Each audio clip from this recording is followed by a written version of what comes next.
Halo penonton Cokro TV, balik lagi sama gue, Gracia dan rekan gue Iwan Chan, kita kembali lagi dalam program Kupas Berita.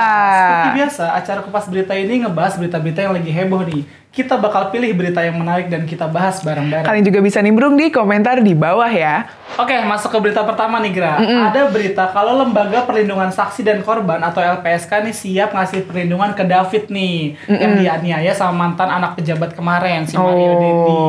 Sekarang nih, anak itu udah mantan. Udah pokoknya. mantan. Udah bukan anak pejabat lagi, mantan anak pejabat. Ini disampaikan sama Ketua LPSK Pak Hasto Atmojo Suryo dalam siaran persnya nih. Pak Hasto ini bilang kalau keputusan itu diambil lewat sidang Mahkamah Pimpinan LPSK atau SMPL hari Senin 6 Maret kemarin. Isi ya infonya nih Bang, Pak Hasto ini ngejelasin nih kalau perlindungan ke David ini ya dikasih soalnya udah memenuhi syarat perlindungan kan. Nah itu juga tuh, terus juga Pak Hasto ini juga udah nambahin nih kalau misalkan pihak LPSK-nya sekarang juga udah lagi nelaah permohonan perlindungan dari 3 orang saksi dari kasus itu, yang salah satunya ada si AG itu. Loh.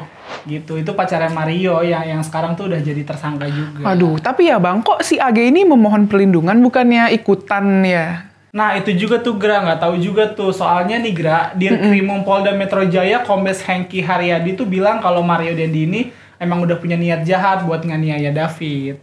Orangnya sih bilang kalau dia tuh emang bilang kan kayak gini nih, gue nggak takut kalau biarkan lu mati gitu. Ya, gue nggak takut anak orang mati gitu. Waduh. Gitu. Oh, infonya nih Bang, tapi awalnya kan si Mario ini ya dikenain pasal penganiayaan biasa kan. Bener. Tapi setelah ditelaah, ngelibatin forensik digital, katanya bakalan diperberat tuh hukumannya.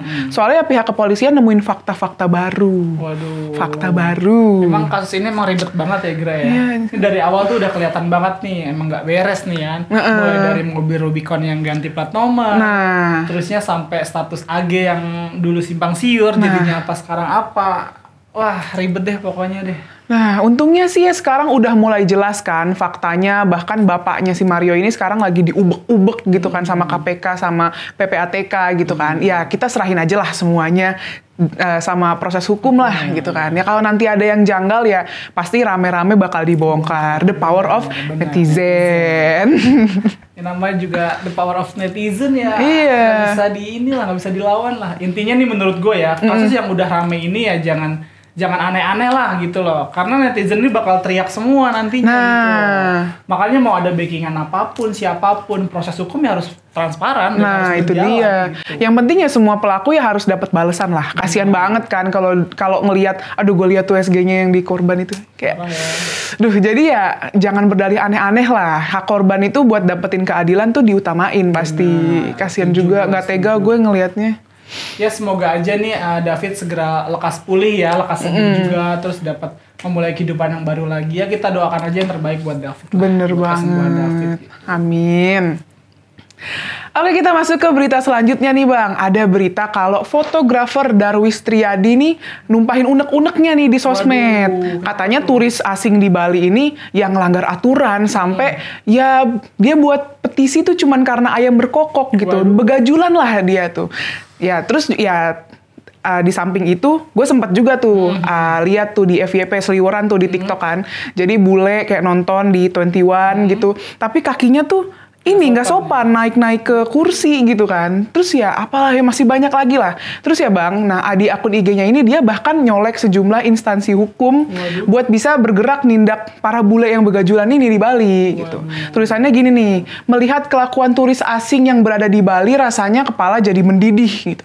Sangat arogan seenaknya mereka, ayam berkokok ngamuk, naik motor seenaknya, plat kendaraan nggak pakai aturan, kerja tanpa surat izin kerja, dan masalah seabrek yang sangat menyebalkan.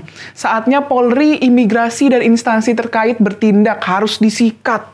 Kayak udah kesel banget tuh Bang. Emang nggak boleh dibiarin sih tuh Gra, kayak gitu Gra. Buat teman-teman semua juga harus dilaporin lah kayak gitu ya. Bukan gimana-gimana ya. Ini kan Indonesia gitu teman-teman. Beda budaya sama negara mereka asalnya kan. Iya. Ya, mereka itu tinggal di Indonesia ya harus turutin apa aturan yang ada di Indonesia gitu. Iya. Karena kan beda provinsi, beda kota, beda ini kan beda peraturan Beda juga. Ya bagus sih Bang, Bali jadi pusat wisata. Tapi kalau turisnya begajulan gitu ya kewalahan juga nih kita warga lokal kan. Jadi masalah baru ini mah. Benar. Gimana? Nah, Pak Menteri Pariwisata, Ekonomi dan Kreatif nih, Pak Sandiaga Uno nih harusnya nindak tegas juga turis-turis kayak gini nih. Masalahnya banyak banget Pak. Mulai dari wisatawan Rusia, nyalain flare di Kawah Ijen, bule di Bali yang lu bilang tadi tuh pakai plat palsu lah, terus ngambil pekerjaan warga lokal. Jadinya kalau misalkan dibiarin takutnya wisatawan asing makin begajulan. Gitu loh. Makanya Pak Menteri ini harus bener-bener lah gitu loh nindak kasus-kasus kayak gini gitu yang berlaku di Indonesia tuh harus ditindak sama daripada bule-bule itu ngelanggar aturan ya nggak? Tapi ya memang dia ini sih nggak menutup wisatawan untuk datang, cuman sih, kayak dihimbau aja. Ya kalau dipikir ya salah si turis juga sih, mereka bukan yang nginep di hotel tapi homestay di tengah-tengah warga gitu. Lu tahu homestay nggak sih yang di tengah masyarakat gitu kan? Ya namanya di perkampungan ya ada macem-macem dong, ada suara burung, ada ayam, ada anjing menggonggong, ada anak nangis, ya namanya juga di perkampungan gitu. Ada serigala, oh enggak juga. Terus apa lagi? Buaya gimana ngomongnya? Terus masa demi turis aja kita harus berubah gitu loh. Kita aja bangun tidur pengen denger ayam berkokok kan sebenarnya kan. Itu gimana? Coba nih turis ini nggak ngerti lagi gue pikirannya kalau emang nggak mau denger ayam suara-suara kayak gitu ya lu tidurnya di balik di hotel, di perkotaan. Lagian kan ya kokoknya ayam itu nggak terus menerus ya. Masa 24 jam gitu ya kan, ntar kalau misalkan udah mataharinya udah terbit juga bakal berhenti sendiri. Makanya ya cari homestay yang kedap suara gitu. Atau ya di wilayah bukit gitu. Jadi bunyinya wak wak sama aja suara hewan juga. Gimana? Di goa. Bareng sama Batman. Waduh. Kelelawar. Serem juga itu kan. Ada suaranya juga. Semua binatang ada suaranya. Gimana? Ya dari sini kita belajar lah. Semoga turis-turis asing itu ngerti. Bukannya kita nggak ngebolehin. Kita hormat sama turis-turis mereka itu orang. Tapi gimana ya, adat sama kebiasaan setempat kan juga harus dihormatin. Iya, gitu. Bener banget. Iya, kayak kita ke negara lain aja pasti, oh kalau di negara lain begini ya, culture shock sih. Iya. Cuman kayak ya kita harus menyesuaikan. Harus diikutin aturannya. Gitu. Oke Bang, sekarang kita masuk ke bagian bacain komentar para penonton Coklot TV ya. Nah, komentar pertama dari Hussein Ali di video timeline yang judulnya Pemilu 2024 ditunda. Komentarnya gini nih, bersatu kita teguh di bawah komando Pak Jokowi siap memenangkan Pak Ganjar sebagai penerus pondasi Pak Jokowi menuju Indonesia hebat, kuat, dan bermartabat. Wah, komentarnya semangat banget nih Bang, caps lock jebol nih. Yang penting ya pemerintah sama kelompok intelektual ya udah tegas juga kan. Penundaan pemilu itu ya nggak ada dasar hukumnya. Ya apalagi sebenarnya ini kan kewenangan Bawaslu ya. Ya dan ya harus ada kondisi yang mendesak lah kalau misalkan emang mau ditunda gitu. Benar. Oke, lanjut Bang. Oke, masuk ke komentar selanjutnya datang dari Buddha Bless You di video Fatwa Guntur Romli yang judulnya Depo Pertamina terbakar. Ada salah Anies? Komentarnya gini. Demi NKRI yang beradab, saya rasa Nasdem tidak perlu malu untuk membatalkan pencalonan orang ini. Sudah terlalu banyak kekacauan yang terjadi oleh kebodohan orang ini. Salam Pancasila untuk Nasdem. Ya, tergantung dari Nasdemnya juga sih. Malu juga ya kalau misalkan dibatalin juga. Ya, tapi secara hukum ya belum ada juga sanksi-sanksi dari sana gitu loh. Daripada ntar runyam jadinya, ya tahu sendiri lah gak. Kualitas Anies ini kayak gimana gitu loh. Ngurus Jakarta aja berantakan. Amit-amit deh kalau misalkan sampai ngurus Indonesia. Bakal tambah ruwet lagi nih, punya masalah baru lagi, punya problem yang lebih melebar. Aduh. Susah deh pokoknya, udah ribet ya kalau dijelasin. Kamu gak bakal ngerti. Iya aduh. Oke guys, oke nice. Oke, komentar selanjutnya dari Iputu Astawa di video Logika Ade Armando yang judulnya Keputusan Anies sebabkan tragedi Tanah Merah.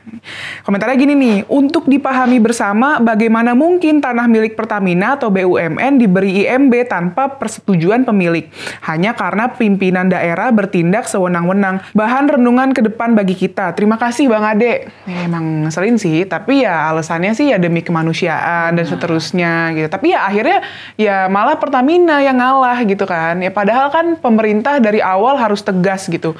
Khususnya Pemprov DKI Jakarta nih. Tapi Bang, di zaman Pak Anies ini ya malah dikasih sertifikat sementara, kan aneh ya. Kan itu sih ya namanya hukum dibuat mainan. Benar. Baru tadi kita omongin. Ya intinya kalau kata Pak Luhut jangan dibalik lah. Harusnya warganya yang pindah, jangan depo Pertaminanya yang pindah. Oh gitu. Oke, nice. Lanjut. Oke, komentar selanjutnya datang dari Stevenson di shelter CSW yang judulnya Najwa Shihab dikecam karena mengundang kakak Agnes. Komentarnya begini, salah satu bagian dari Cokro TV yang paling favorit adalah CSW. Luar biasa, objektif, mengkritik yang pantas dikritik, memuji yang pantas dan selalu menempatkan dalam bentuk konteks. Semoga lebih banyak lagi pola pikir seperti ini agar warga Indonesia semakin dewasa dalam demokrasi. Wih. Ya ini gimana ya kalau dipikir-pikir ya apa hubungannya juga kakak Agnes sama kasus penganiayaan ini gitu loh.